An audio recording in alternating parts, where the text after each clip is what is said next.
Hi, I'm going to tell you a story that happened to me when I was in grammar school. And I remember the day like it was yesterday, even though it was probably 60 years ago.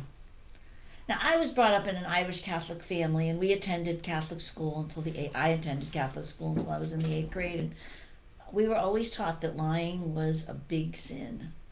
But lying to a priest or a nun, that was a mortal sin and tantamount to treason. I was told that if I ever lied to a priest or nun, for sure I would be going to hell. Yeah, being being the stubborn, self-willed 10-year-old that I was, I kind of knew that my brief encounter in the lying field would be the beginning of the end for me if I didn't clean up my evil ways.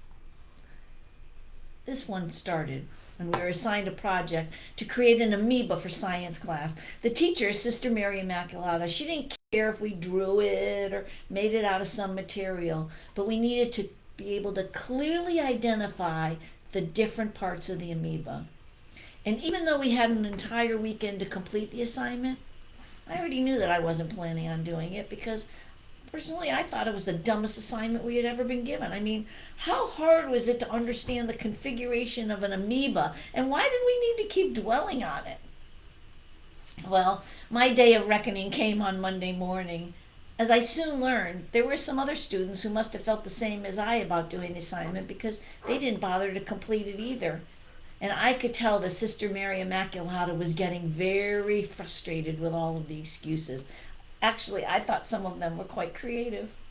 One person had dropped their amoeba in the toilet, and another had made theirs out of some food product, and it was eaten by their dog. And so I sat there in my seat, and after listening to about a half a dozen excuses, I decided to take a combination of these and come up with a unique scenario.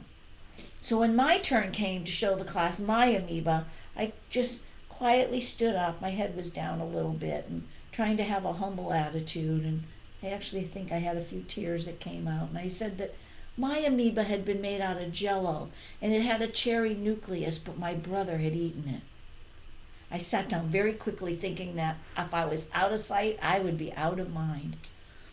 Well, Sister Immaculata stood there glaring at me in complete silence. You could hear a pin drop.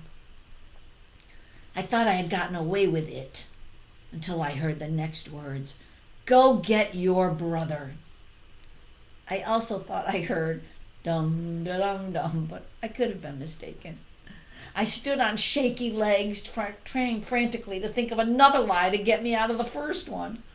So with my head hung low, I walked slowly down the aisle. I turned and I looked at my classmates. They gave me no encouragement. The smell of the heat in the classroom started to make me sick, and I thought that maybe if I passed out right then and there, they would take me away on a stretcher, and everyone would be so concerned about my health and safety that the amoeba situation would be forgotten. No such luck.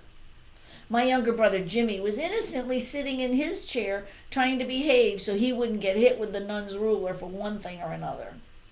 I knocked on the classroom door and I went into the classroom and looked over at my brother and kind of saw his head perk up. I whispered to Sister Johannes that Sister Immaculata wanted to see James Farrell. Sister Johannes called my brother to the front of the class and ordered him to go with me to see Sister Immaculata. So we walked out of the classroom together, shuffling our feet. In the beginning, our heads were bowed in silence. As we slowly walked back to the classroom, I started to fill my brother Jim in on the story and get him to agree to my plan. I told him that all he had to do was to admit to eating the jello, apologize, and that would be the end of the incident. He agreed that we would stick together, brother and sister. We would conquer the world. Well, at least this one time. So we reached classroom 105, and I went in to tell Sister Immaculata that my brother was in the hallway, and with her rosary beads clicking and her black tie shoes clapping on the old tile floor, she quickly went into the hallway with both Jim and I. Here it comes, I thought. She began with a firm voice. James, did you eat your sister's homework project? My brother's eyes bulged out, and he's looking at her with a quivering lip, and he replied, Yes, sister, and I'm so sorry it will never happen again. Well, at this point, I didn't really know what was going to happen next, so I stood frozen to my spot on the green tile floor. She looked at my brother, her eyes getting a little bigger, and she asked him again with a little bit louder and more vehemence. She said, "James, did you eat your sister's science project?" "Yes, sister. I didn't know it was a school project and I was hungry," my brother replied. He was so close to crying. I thought the part about being hungry was a pretty good touch on his part. Maybe the sister would feel sorry for him. Well, the next thing I heard from Sister Immaculata was in her she commanded me in her high-pitched, squeaky voice, "Deborah, go get Sister Johannes right now." This time, I did hear dum-da-dum-dum as I shuffled down the hallway. I knew I was doomed, but I didn't know what punishment would befall me, and I had no idea what they were going to do to my brother. Now, Sister Johannes was none too happy about being interrupted. She and I walked back to room 105. I say walked, but she walked so fast I was running to keep up with her, and all I could feel was the air blowing about her habit and hear the clicking of her rosary beads. And I was running, I was thinking, boy, I wish I had said the rosary that morning. Maybe I'd be saved. And for the third time came the bellow of Sister Immaculata. "James, I am only going to ask you one more time. Did you eat your sister's science project?" Well, by now my brother was a quivering mess, and he had tears rolling down his face, and he whispered, "Yes, sister, and I am so sorry. I promise it will never happen again." I was standing on the sidelines starting to feel sorry for my brother, but still hoping against all hope that he wouldn't crumble and we would get through this big lie. Now, I knew we'd have to go to confession the next day and serve our penance, but we'd get through it. The nuns stood there looking at each other. My brother Jim was shifting from foot to foot. I was frozen in fear. The smell of the heat mixed with the old linoleum was starting to envelop me, and this time for real, I thought I was going to pass out. So the nuns got together in a little huddle on the sideline and then came back to Jimmy and I. Sister Immaculata stood there and said in the calmest of her voices, "James, for your punishment, you will write a 50-word essay on how you should not eat your sister's homework. I expect this to be turned in by tomorrow." Wow, I thought, that wasn't too bad. I could bang that out in no time. As soon as we get home, I'd get going on that essay, say 3 Hail Marys, swear to God with my hand on my heart that I would never lie again, and start filling up the page with a lot of words. And what came next was a complete surprise. "She's lying!" he shouted. "She never did the project. I didn't eat it because it was never made. We have plenty of food in the house, and besides, I hate Jell-O. I only said this because she's bigger than me. I had no choice."